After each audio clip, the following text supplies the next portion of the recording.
नमस्कार। पॉलिटिकल पंचायत देख रहे हैं आप, आपके साथ मैं हूं हिंगलाज दान। राजस्थान में दूसरे फेज की वोटिंग थी 26 तारीख को। हालांकि पहले फेज में मतदान का जो प्रतिशत डाउन रहा उसको लेकर के पूरे राजस्थान की 12 जो फर्स्ट फेज की सीटें थी वहां पर गणित बिगड़ा। सेकंड फेज में भी अगर 2-3 सीटों को छोड़ दिया जाए तो ज्यादातर वोटिंग परसेंटेज वही हालात रही कमोबेश जो फर्स्ट फेज में थी। लेकिन इसी बीच मारवाड़ की जोधपुर लोकसभा सीट जहां पर सबकी नजरें हैं कि आखिर यहां पर चुनाव कौन जीत रहा है, क्या बीजेपी यहां पर हैट्रिक लगाने जा रही है या फिर कांग्रेस ही बीजेपी के इस क्रम को तोड़ने में करण सिंह उजियारा कामयाब होते हैं। इस चीजों को लेकर, तमाम चीजों को लेकर के चर्चा करेंगे। हमारे साथ कांग्रेस की ओर से संजय गौड़ जी जुड़े हुए हैं। बीजेपी के प्रवक्ता भी हमारे साथ में कुछ ही देर में जुड़ने वाले हैं, लेकिन उनका शायद कुछ नेटवर्क इश्यू की वजह से वो अभी नहीं जुड़े हैं। अजय परमार जी वरिष्ठ पत्रकार है और जयकिशन पंचारिया जी है राजनीतिक विश्लेषक के तौर पर। मैं नमस्कार सर, सभी को अजय नमस्कार। जी, बिल्कुल आप सभी का बहुत बहुत स्वागत है। अजय जी और जयकिशन जी के पास में आऊंगा क्योंकि उनसे तो मुझे जोधपुर के अलावा बाकी भी कई चीजों की जानकारी लेनी है। लेकिन सबसे पहले सवाल संजय गौड़ जी, जी कितना आश्वस्त है? क्योंकि अब वोटिंग हो चुकी है। क्या होता है कि कई बार वोटिंग से पहले हम, चाहे वो बतौर नेता या पार्टी प्रवक्ता के तौर पर, हम जब बयान देते हैं तो हमारा ये थोड़ा सा माइंडसेट होता है कि हमें पब्लिक को हमारे ये बयान इम्पैक्ट करेंगे, तो हमें वो कॉन्फिडेंस उस तरह का। अब मतदान हो चुका है, कांग्रेस जोधपुर में कितना आश्वस्त है? जी, जोधपुर में पूरी तरीके से 100% हम लोग आश्वस्त हैं कि ये जो सीट है ये कांग्रेस पार्टी 100% निकालेगी, क्योंकि जोधपुर की जनता ने ये पहले ही मानस बना लिया था कि इस बार कांग्रेस के पक्ष में हमें वोट करना है और कांग्रेस के उम्मीदवार को हमें इस बार जिताना है। अजय जी, संजय गौड़ जी ने बहुत शॉर्ट और सिंपल कह दिया है, हम पूरी तरह से आश्वस्त हैं, जोधपुर की जनता ने तय कर लिया है। देखिए, एक प्रवक्ता की जो भाषा होनी चाहिए, संजय जी बिल्कुल अक्षरशः उस पे खरे उतरे हैं। लेकिन कुछ चीजों पे हम गौर करें तो यहाँ पर हमने फाइट जो पाई है दोनों कैंडिडेट्स के बीच में, वो बड़ी कांटे की फाइट पाई है। 10 साल आप जानते हैं शेखावत जी ने अपना टेन्योर लिया है। 10 साल काफी लंबा पीरियड होता है जनता को जांचने के लिए किसी भी कैंडिडेट को। तो नो डाउट कुछ मुद्दे हैं और उनके खिलाफ एंटी इनकम्बेंसी भी काफी स्ट्रांग रही है, तो उसका कहीं ना कहीं खामियाजा भुगतना पड़ सकता है। लेकिन जैसा कि हम हमेशा पिछले 2014 से देखते आ रहे हैं, 2019 में भी हमने देखा कि बीजेपी का जहां तक सवाल है वहां वोट सिर्फ मोदी के नाम पे दिए जाते हैं। तो काफी हद तक शेखावत साहब भी इस बात को लेकर आश्वस्त रहे हैं। लेकिन इस बार मामला थोड़ा अलग लग रहा है, कांटे की टक्कर है। क्योंकि आप अगर 2014 का इलेक्शन देखेंगे तो उसमें उन्हें करीब 66% वोट हासिल हुए थे, जब उन्होंने तत्कालीन एमपी जो थी चंद्रेश कुमारी कांग्रेस की, उनको हराया था। दूसरे इलेक्शन 2019 में उनका वोटिंग परसेंटेज घट के 58% आ गया, जब उन्होंने अशोक गहलोत के पुत्र वैभव गहलोत को हराया था। तो इसी को अगर आगे क्रम में माना जाए तो उस समय एंटी इनकम्बेंसी जितनी नहीं थी उतनी एंटी इनकम्बेंसी इस बार स्ट्रांग है। और दूसरा, अगर कांग्रेस कैंडिडेट की बात करें जो करण सिंह जी उचियारला हैं, तो उनको कांग्रेस ने खड़ा करके ये फाइट राजपूत वर्सेस राजपूत की बना दी है। और उनका शुरू से जो पैग रहा है वो दो पैग पे उन्होंने कैंपेनिंग की है अपनी। एक तो उन्होंने अपने आप को जोधपुर का बेटा के तौर पर प्रस्तुत किया और शेखावत को शेखावाटी का बेटा प्रस्तुत किया। हालांकि उस बात में इतना कोई दम नहीं, क्योंकि 10 साल उन्होंने यहाँ की जनता का आशीर्वाद पाया है। और दूसरा, उनका जो सबसे बड़ा हमला था वो पानी को लेके था, क्योंकि ये वेस्टर्न राजस्थान का हिस्सा है और पानी हमेशा यहाँ से एक बड़ा मुद्दा रहा है। और लोगों में, खासकर रूरल एरियाज में जो कॉन्स्टिट्यूएंसीज आती हैं, 5 कॉन्स्टिट्यूएंसी, शहर की 3 अगर छोड़ दें तो 8 में से, वहां पानी एक बहुत बड़ा मुद्दा है और वहां पानी को लेकर शेखावत का काफी विरोध रहा है। तो ये देखा जा सकता है कि इस बार टक्कर कांटे की है। और जैसा मैंने पहले भी कहा कि वोट बीजेपी में मोदी के नाम पर दिए जाते हैं, तो मोदी के नाम पर दिए गए हैं।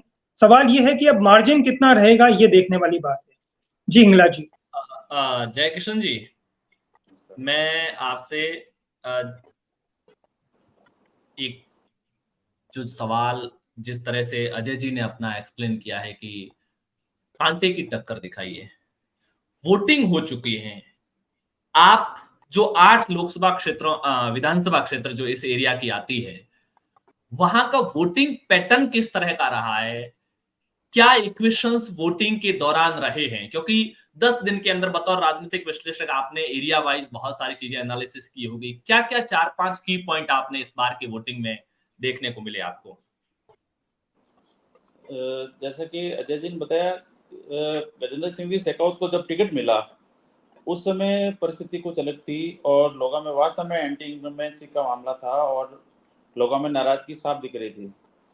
लेकिन जैसे जैसे चुनाव आगे चलता गया और जैसे जैसे चुनाव की डेट नजदीक आई, भारतीय जनता पार्टी इस मामले में सफल रही है कि वो उस एंटी इनकम्बेंसी का लोगों में प्रॉपर जवाब देके और उसको खत्म किया है और कांग्रेस पार्टी उसको भुना नहीं पाई है। शुरुआत में ऐसा लग रहा था कि करण सिंह जी बहुत अच्छी फाइट कर रहे हैं, चुनाव अच्छा लड़ रहे हैं, लेकिन जैसे जैसे चुनाव नजदीक आया मुझे लग रहा है कि कहीं न कहीं वो बीजेपी के फेवर में जाता हुआ दिख रहा है। गाँवों के अंदर मैं काफी कॉन्स्टिट्यूंसी में गया हूँ, वहाँ शुरुआत में था, लेकिन कहीं न कहीं बीजेपी और गजेंद्र सिंह जी शेखावत लोगों को ये समझाने में सफल रहे कि पानी का मुद्दा था, वो स्टेट गवर्नमेंट का मुद्दा था, यहाँ कांग्रेस की सरकार थी, उन्होंने कोई काम नहीं किया, हमने सेंट्रल से पैसा दिया, इन्होंने पैसा लगाया नहीं, इसलिए प्रॉब्लम्स है। अब आप मुझे जिताइए और स्टेट में और सेंट्रल में दोनों जगह भारतीय जनता पार्टी की सरकार बनेगी तो आप सबका पानी का मुद्दा हल हो जाएगा और कहीं न कहीं ये बात जनता को समझाने में बीजेपी सफल रही है। जगदीश जी जुड़ चुके हैं, जगदीश ढाणदिया जी बीजेपी की तरफ से। जगदीश जी, आपका बहुत बहुत स्वागत है। आप थोड़ा देरी से जुड़े हैं, लेकिन इससे पहले हमने जब संजय गौड़ जी से बात की, जो कांग्रेस के प्रवक्ता के तौर पर हमारे साथ जुड़े हुए हैं, वो बहुत क्लियर दावा कर रहे हैं कि इस बार तो हम बीजेपी को हैट्रिक बनाने से रोक रहे हैं जोधपुर में। क्या जवाब देंगे आप? भाई साहब, ये तो जनता ने पिछली बार जो विधानसभा चुनाव हुए थे, कांग्रेस को बता दिया कि जो 8 में से 7 सीटें बीजेपी ने जीती है, तो आप किस आधार पर कह रहे हैं कि जोधपुर की लोकसभा सीट आप जीतेंगे? आदरणीय प्रधानमंत्री मोदी जी ने जो जन कल्याण के काम किए, गरीबों के काम किए, किसानों के काम किए हैं, हमने बहुत से विकास के काम किए हैं, जनता उसको स्वीकार किया है, उसी आधार पर हम जीतेंगे।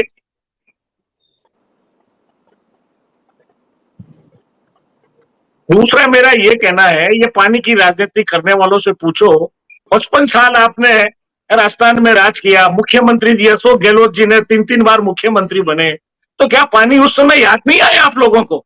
27,000 करोड़ केंद्र की सरकार आपको देती है, उसका उपयोग भी नहीं करते हो आप लोग। और तो मेरे को बताओ भाई लोगों, आप 55 साल राज करने के बाद भी आप पानी जनता को नहीं दे रहे हो और ये दोस्त भारतीय जनता पार्टी पे लगा रहे हो, ये कैसे पॉसिबल हो सकता है? तो अपने आंचल में झांको। प्रधानमंत्री जी का मैं तो आप लोगों से कहूंगा, जो विश्व के अंदर स्लो मोड बनाने जा रहे हैं, आपको भारत को महानता देने जा रहे हैं, उनका आप सबको सहयोग करना चाहिए। क्या 10 सालों में भारत कौन सी अर्थव्यवस्था 5वें पे पहुंच गई है, अब 3रे पे जाने वाली है।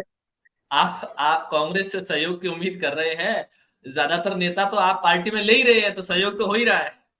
तो ये हमारी नीतियों को देख के आ रहे हैं ना कि भाई मोदी जी अच्छा काम कर रहे हैं, कि मोदी जी देश को आगे ले जाएंगे, सबका विकास करेंगे, सबका सहयोग लेंगे, ये इसीलिए हमारे पास आ रहे हैं। और मैं तो इन भाइयों को भी कहूंगा कि देश को आगे बढ़ाना है तो एक बार आप लोग मोदी जी को गालियां देना बंद करो, आरएसएस को गालियां बंद करो, भाजपा को गाली देना बंद करो, देश के विकास के लिए काम करो, अच्छे अच्छे सुझाव दो कि जिससे देश का विकास हो सके। देश वो जो पहले कहते थे ना, सोने की चिड़िया भारत, डाल डाल पर करती है बसेरा, ये है भारत देश मेरा। तो सोने की चिड़िया के लिए भारत का काम करने वाले हैं मोदी जी, उसी को वापस उसी दिशा में ले जा रहे हैं। विकास की बातों में ही कांग्रेस पानी का मुद्दा बना रही है, वो विकास के दायरे में तो आता ही होगा। अरे पानी का मुद्दा इनको पूछो, जोधपुर में पानी आज आप कौन पिला रहा है? भैरू सिंह जी के शेखावत के समय राजेंद्र जी गहलोत ने जोधपुर में पानी लेके आए। भाई साहब, आज जोधपुर की जनता पानी के लिए तरस रही थी, लेकिन आज पानी उनको सुगंध से मिल रहा है। बताओ ये देन किसकी है? भैरू सिंह जी शेखावत की है। उस समय सरकार किसकी थी? भारतीय जनता पार्टी। और अशोक जी, आप तो 3-3 बार रहे मुख्यमंत्री जी, फिर भी आप कह रहे हो पानी पानी पानी पानी, जो मूलभूत नॉलेज सुविधा भी आप नहीं दे नॉलेज पा रहे बहुत हो, कम है भाई तो साहब जी का। किस बात पे जनता से वोट मांग रहे हो? संजय जी, ये सारे बीजेपी के लोगों का जी आरोप चुनाव के दौरान भी रहा था कि अगर बतौर जल शक्ति मंत्री वो 12 राज्यों में 100% हर घर नल का जल पहुंचा सकते हैं, तो फिर वो उनको जोधपुर में क्यों नहीं पहुंचाते, जो उनकी कॉन्स्टिट्युएंसी है। उनका आरोप है कि जोधपुर की लोकल पॉलिटिक्स की लड़ाई के चक्कर में अशोक गहलोत ने बतौर स्टेट गवर्नमेंट ने इस इलाके में काम को आगे बढ़ने ही नहीं दिया। ये कांग्रेस पर आरोप लगाते हैं बीजेपी वाले। मैं जगदीश जी भाई साहब से और तमाम उन लोगों से कहना चाहूंगा कि पिछले 5 दिन के जो न्यूज़पेपर आ रहे हैं चुनाव के पश्चात, उसमें पानी की कितनी विकराल भयंकर समस्या का हर पृष्ठ पेज पे आ रहा है। प्रथम पेज पे उसका दिखाया जा रहा है उसको कि किस प्रकार से लोग पानी से त्रस्त हैं। और ये चुनाव के दौरान ये समस्या आम समस्या थी आम जनता के बीच में। रही बात पिछली बार भी जगदीश जी भाई साहब ने कहा था 27,000 करोड़ रुपए दिए थे, वो स्टेट गवर्नमेंट ने लगाने नहीं दिए। तो मैं एक चीज पूछता हूं कि मैंने कभी भी जोधपुर की किसी भी जनता ने माननीय सांसद महोदय का, गजेंद्र सिंह जी शेखावत साहब का, पार्टी की किसी व्यक्ति विशेष का या किसी पदाधिकारी का ये स्टेटमेंट हमने कहीं नहीं सुना था, ना कहीं छपा था कि स्टेट गवर्नमेंट हमको ये काम नहीं करने दे रही है, अशोक गहलोत साहब जो भी मैं प्रोजेक्ट लेके आ रहा हूँ उसको रोक रहे हैं। चुनाव के कुछ दिनों पहले जोजरी नदी इनको याद आती है, 10-15 दिन पहले जोजरी नदी का भी उद्घाटन हो जाता है। उससे पहले 4.5 साल तक अपन ने किया क्या? जोधपुर की गांव-गांव, ढाणी-ढाणी में एक जल शक्ति मिशन योजना के तहत एक योजना आई थी।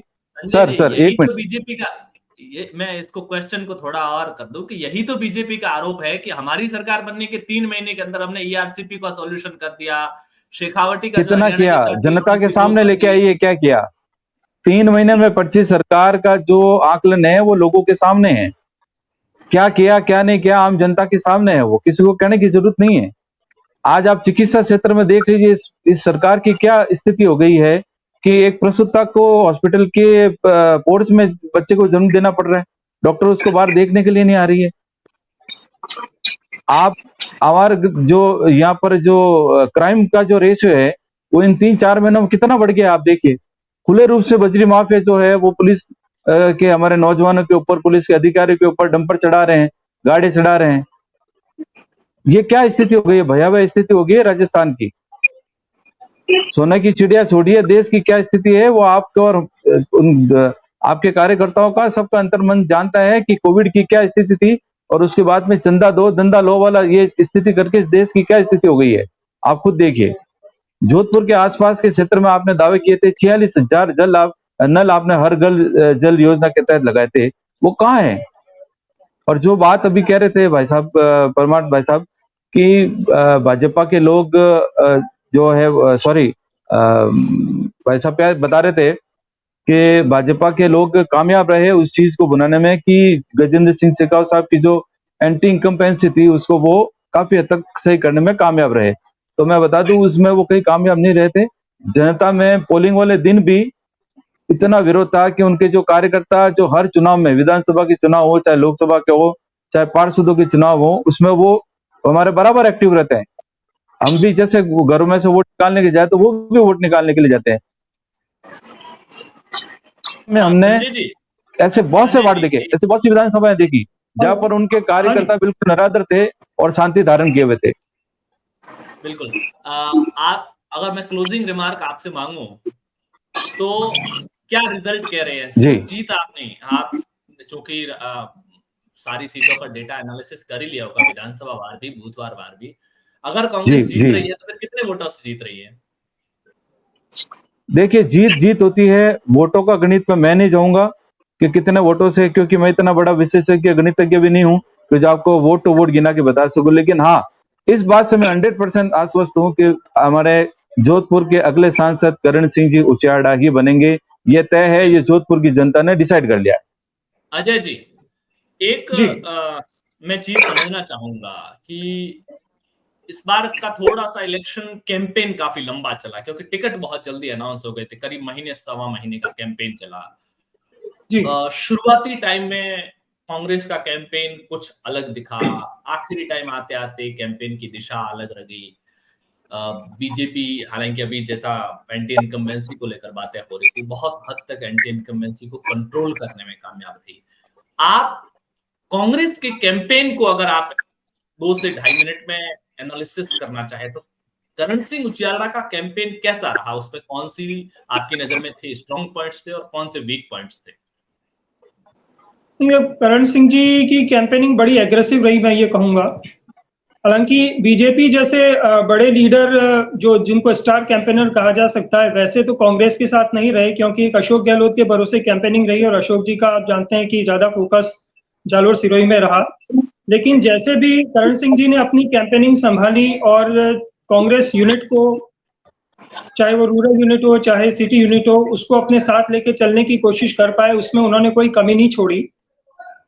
और उनकी कैंपेनिंग में जैसे मैंने पहले भी बोला, 2 चीजों पे उनका मेन फोकस था, एक तो जोधपुर का बेटा और एक पानी का उन्होंने इसलिए ज्यादा फोकस रखा क्योंकि वो जान रहे थे और देख भी रहे थे कि पानी को लेके जल शक्ति मंत्री गजेंद्र सिंह शेखावत का जगह जगह विरोध हो रहा है, खासकर रूरल एरियाज में। तो रूरल एरियाज में उन्होंने कैंपेनिंग काफी एग्रेसिवली करी बजाय इसके शहरी एरिया के।